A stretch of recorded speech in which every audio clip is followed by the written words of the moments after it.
17 years after her husband vanished, Denise Williams sat face to face with a gun pointed at her. The man holding it was her second husband, the same man who had once been her husband's best friend, the same man who helped her bury a body. On that hot August morning in 2016, Brian Winchester's hands trembled as he shouted through tears, "You ruined everything, Denise! You made me do this!" He wasn't trying to kill her. He was trying to stop her from walking away, from exposing the secret they'd both hidden for almost 2 decades. That moment of madness became the crack that shattered the perfect lie. Because when police arrested Brian for kidnapping, he made a deal to save himself. And his confession would reveal one of the most disturbing love stories ever told. A marriage built on faith, destroyed by an affair, and buried under the mud of Lake Seminole. He told investigators that Mike Williams didn't drown. He told them how he killed him and who helped plan it. Suddenly, the grieving widow everyone pitied became the prime suspect. The faithful wife turned into a cold conspirator, and the accident that shocked a community turned out to be a carefully written script for murder. This is the story of how love turned lethal, how a wife desperate to protect her image and a best friend consumed by obsession carried a secret so heavy it eventually destroyed them both. And it all began long before that gun was ever pointed. Every story hides a truth. Every smile masks a lie. At Crime Vault, we open the doors to the... Every story has a dark side. From betrayal and vows to crimes no one saw coming all. Long before the gun, before the confession, before the lake swallowed its secret, there was a love story that everyone admired. Mike and Denise Williams were the kind of couple people envied. High school sweethearts who seemed destined for forever. They met in Tallahassee, Florida, 2 clean-cut teenagers, active in church, inseparable in faith and friendship. Mike was the responsible one, disciplined, devoted, the man who always kept his word. Denise was graceful, soft-spoken, and fiercely protective of her image. They married young, had a daughter, bought a house, and built a life many would call perfect. Mike worked hard in real estate. Denise managed the home. To their community, they were proof that good people still found good endings. But behind every picture-perfect smile lies something unspoken. And for Denise, that something was control. She needed everything, her marriage, her reputation, even her faith to look flawless. Appearances were everything. And yet, deep inside, she was restless. Mike was devoted, yes, but he was also predictable, focused on work, hunting trips, and the quiet life. Denise wanted excitement, the kind that made her feel desired again. Then came Brian Winchester. He wasn't just any man. He was Mike's best friend since childhood. They'd grown up together, hunted together, stood beside each other at their weddings. Brian was charming, funny, and unpredictable, the exact opposite of Mike's calm steadiness. He and his wife Kathy were close with the Williamses. The 2 couples vacationed together, shared meals, prayed together. But in those shared moments, something began to shift. It started with small things, a lingering look, an inside joke, a private conversation after group dinners. Brian and Denise both told themselves it was harmless, that they were just friends who understood each other in ways their spouses didn't. But lies always start small. And soon, the phone calls became daily. The meetings became secret. The guilt became something they learned to ignore. They were addicted, not just to each other, but to the thrill of hiding it. Mike had no idea. To him, Brian was a brother. He trusted him with his life, literally. He'd even allowed Brian, an insurance agent, to handle his policies, including a large one worth over $1 million. That policy would later fund his own murder. Meanwhile, Denise and Brian's affair grew darker. It wasn't just passion, it was obsession. They couldn't be seen together, couldn't exist in the open, and Denise, obsessed with her public image, refused to divorce Mike. She told Brian she'd rather be a widow than a divorcee. Those words would become the seed of a murder plot. Brian, trapped in his own failing marriage, desperate to be with Denise, began thinking of ways to fix the problem. And Denise, who had spent her life appearing innocent, didn't stop him. Instead, she began to imagine what her life might look like without Mike. No messy divorce, no judgment from her church, just freedom and $1 million insurance payout. Together, they started whispering about accidents, hunting trips, boats, guns, all the things Mike loved. They told themselves it would look natural, it would be quick, no one would suspect a thing. And so, while their children played together and their friends smiled across Sunday brunch, Denise and Brian were quietly planning a murder. They believed they'd found the perfect way out, but what they didn't know was that their perfect crime would one day turn against them and destroy them both. Because the morning that plan went into motion was the morning Lake Seminole became their graveyard of secrets. It was December 16, 2000, a cold, still morning in Tallahassee, the kind of morning hunters dream about, the air sharp, the sky painted in pale gold. Mike Williams kissed his wife Denise goodbye before dawn. He told her he was heading out early to Lake Seminole for a duck hunt. He promised to be back by noon for their anniversary trip. She smiled and told him to be careful, but her eyes didn't match her words. Mike had no idea that this hunting trip wasn't just planned by him, it was planned for him. Brian Winchester was already waiting at the lake. He'd prepared everything: the boat, the waders, the shotgun, and the plan. To anyone watching, it looked like two lifelong friends about to enjoy a normal hunt. But behind Brian's steady smile was a trembling hand, and a voice in his head whispering what had to be done. Because Denise had made herself clear, there could be no future between them while Mike was alive. As they pushed off from the shore, the morning fog swallowed the lake. The only sounds were oars cutting through the water and the distant cry of birds. It was peaceful. Too peaceful.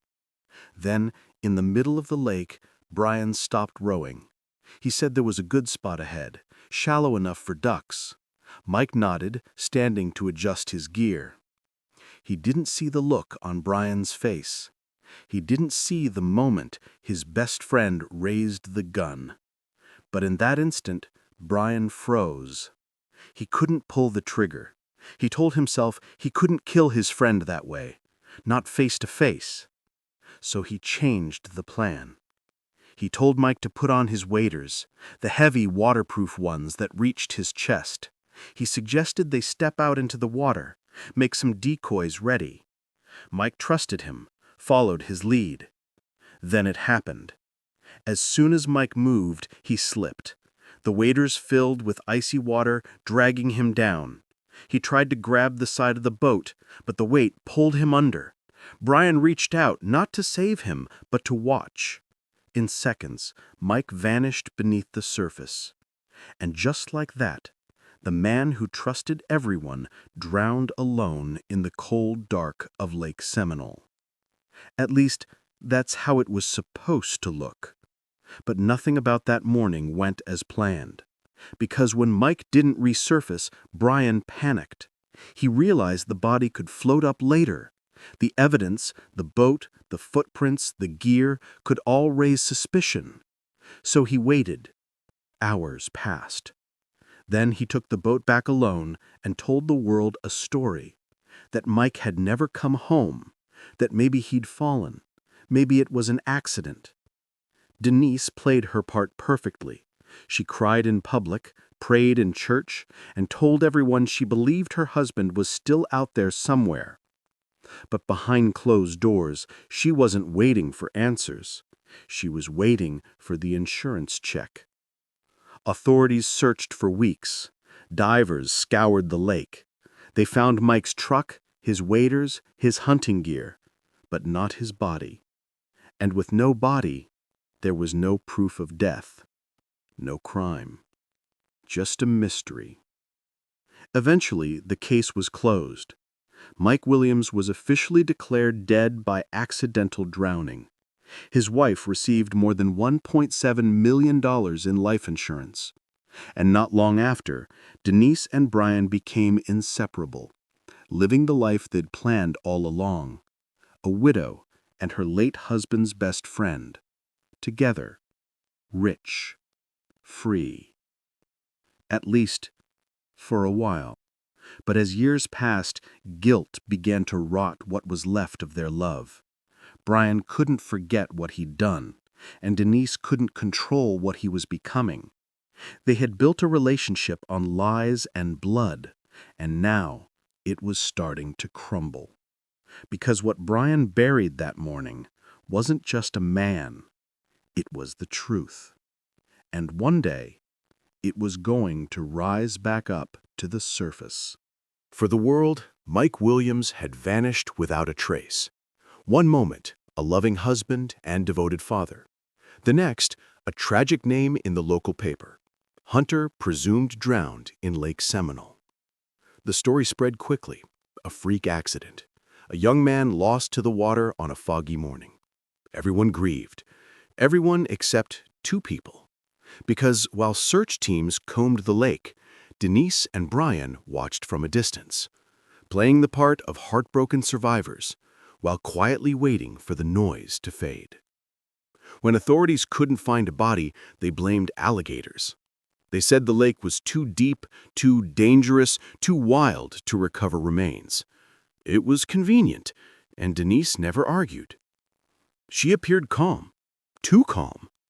While others cried, she managed details, paperwork, bank accounts, insurance policies. She wanted Mike declared dead as soon as possible.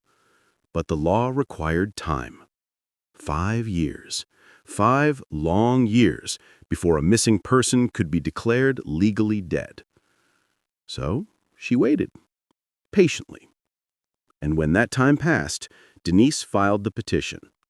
She stood before a judge and spoke of her late husband's goodness, of how hard it had been raising her daughter alone, and how she simply wanted closure.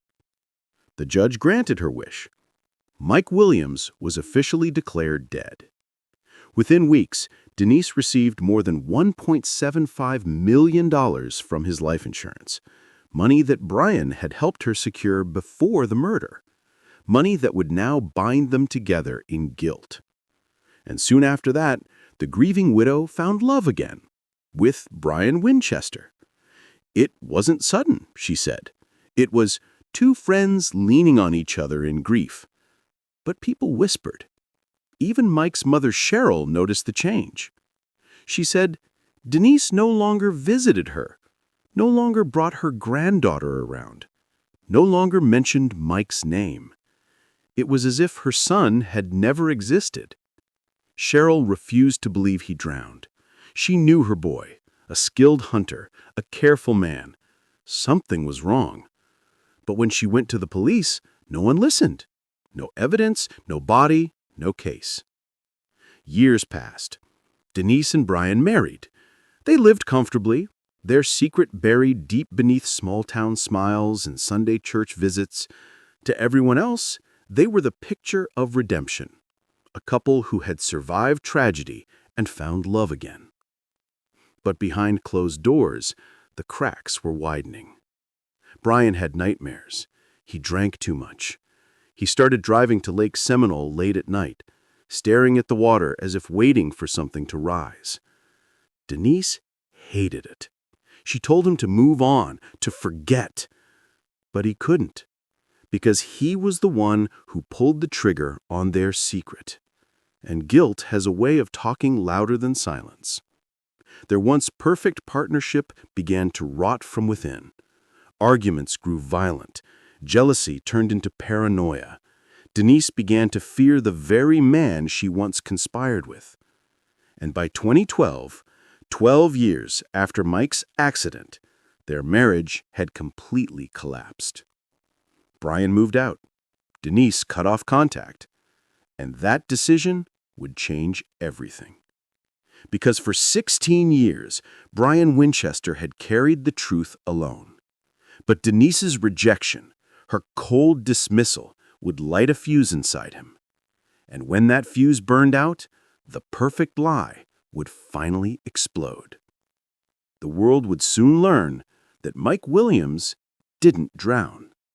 He was murdered, and the killer was about to confess. It had been 16 years since Mike Williams disappeared. 16 years of silence. 16 years of living behind the mask of tragedy. But on August 5th, 2016, everything Denise Williams thought she had buried came back for her. That morning, as she left for work, Brian Winchester was waiting. He'd been watching her for days, restless, sleepless, haunted. Their marriage was over. She wanted him gone. But he couldn't let go. Not of her. Not of the secret they shared. When she got into her car, Brian climbed into the back seat. He pressed a gun against her ribs and whispered, "Drive." For the next hour, Denise drove in silence, trembling, terrified, trying to hold herself together. Brian shouted, cried, begged her not to leave him. He said she'd ruined his life, that he couldn't live with what they'd done. He wasn't there to kill her. He wanted her to confess, to admit they were in this together. But Denise stayed cold, calm, emotionless. She denied everything, even as the barrel of his gun dug into her side. Eventually, Brian broke. He let her go. And within hours, police had him in custody for kidnapping and assault. At first, it looked like a simple domestic dispute, a desperate ex-husband trying to control his wife. But investigators noticed something strange. Brian wasn't angry about love. He was angry about secrets. When detectives pressed him, the wall finally cracked. He said he couldn't live with the guilt anymore, that something terrible had happened years ago, something no one knew about. Then, he said the words that changed everything. Mike Williams didn't drown. The room went silent. The detectives stared at him, not sure if he was lying, not sure if he was trying to save himself. But Brian kept talking. His voice shook as he described the cold morning on Lake Seminole, how he had pushed Mike into the water, how Mike had struggled, gasping, clawing at the air, and how he realized, too late, that drowning wouldn't work. So he told them what came next. When Mike fought to stay afloat, Brian raised his gun and pulled the trigger. One shot. A friend killing his best friend. He told them how he dragged the body to shore, how he buried him near a desolate lake bank, and how Denise had been the one who planned it all. The affair, the insurance, the cover-up. All of it, he said, was her idea. Investigators listened in horror. They had spent years chasing rumors, dead ends, and false hope. Now, they finally had the truth, and a body to find. Brian led them to the spot where he said Mike was buried. And there, beneath the shallow layer of earth and roots, they found what was left of a man who had vanished 16 years earlier. Forensic tests confirmed it. It was Mike Williams. The truth had surfaced at last, but it didn't bring peace, only rage, disbelief, and heartbreak. Mike's mother, Cheryl, had spent 16 years begging authorities to reopen the case. Now she finally had her answer. Her son hadn't drowned. He'd been betrayed by the two people he trusted most. Denise Williams was arrested in 2018, charged with conspiracy, first-degree murder, and accessory after the fact. In court, she sat stone-faced as Brian testified against her, detailing every dark decision, every whisper of deceit. He spoke of how she wanted Mike gone, how she pushed him to make it happen, how they celebrated afterward, how she used faith, family, and appearances to keep suspicion away. The jury didn't take long. They found her guilty. For the first time, Denise Williams was forced to face what she had become. A woman who turned love into leverage, who used grief as a disguise, and who buried her husband to build a life on lies. But even in conviction, she showed no remorse, no tears, no emotion, just silence. The perfect mask finally cracked. And behind it, there was nothing left but emptiness. Mike Williams's story began as a mystery. It ended as a mirror, reflecting how love, greed, and fear can twist the human heart beyond recognition. He didn't die because of bad luck. He died because two people believed their secret would stay buried forever. But the truth always finds its way to the surface, even after 16 years underwater. The truth was finally out. But for Mike Williams's family, it didn't feel like victory. It felt like standing over the ruins of a life that should never have been lost. Brian Winchester, the man who pulled the trigger, was already serving a long prison sentence for kidnapping Denise. In exchange for his confession, prosecutors spared him the death penalty. He would spend 20 years behind bars. Denise Williams, once the grieving widow everyone pitied, now faced a lifetime behind bars. The woman who had orchestrated her husband's death to build a new life with his best friend was now the prisoner of her own choices. But even then, the lies didn't stop. In court, Denise denied everything. She said Brian was obsessed, unstable, vengeful. She painted herself as a victim of manipulation, of control, of fear. And for a moment, some believed her. But the evidence, the affair, the money, the timeline, Brian's detailed testimony, it all told a story too twisted to ignore. Denise was convicted of first-degree murder, conspiracy, and accessory after the fact. The sentence, life in prison. For Mike's mother, Cheryl, it was bittersweet. She had fought nearly 2 decades for answers, writing letters, pleading with detectives, knocking on doors that never opened. When she finally heard the verdict, she didn't celebrate. She simply whispered, "Now my boy can rest." Still, peace was hard to find, because no verdict could bring Mike back. No amount of justice could replace the years stolen from a daughter who grew up without her father, or erase the betrayal that had disguised itself as love. In 2020, an appeals court overturned Denise's murder conviction, ruling that there wasn't enough evidence to prove she directly participated in the killing itself. But her conspiracy conviction stood. She was still guilty of helping plan her husband's death, and still serving time for it. Even in partial freedom, her name remains a stain on the story of betrayal that shook Florida to its core. As for Brian Winchester, he remains behind bars, a man who traded his soul for a secret that destroyed everyone it touched. And Lake Seminole, the quiet, still water that once swallowed the truth, now stands as a silent memorial to a man who trusted too deeply and paid for it with his life. Mike Williams wasn't killed by a stranger.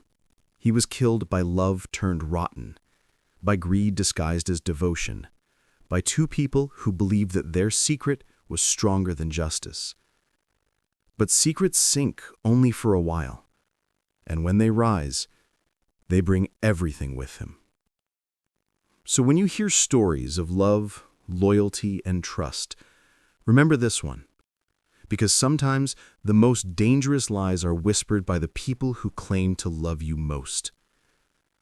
This is the story of Mike Williams, a husband, a father, a friend, and the betrayal that tried to erase him. But the truth didn't drown. It survived. It surfaced. And it will never be buried again. If this story gripped you, make sure to subscribe to Crime Vault, where we uncover the darkest true stories of love, betrayal, and the secrets people kill to keep. Because here, the truth always rises.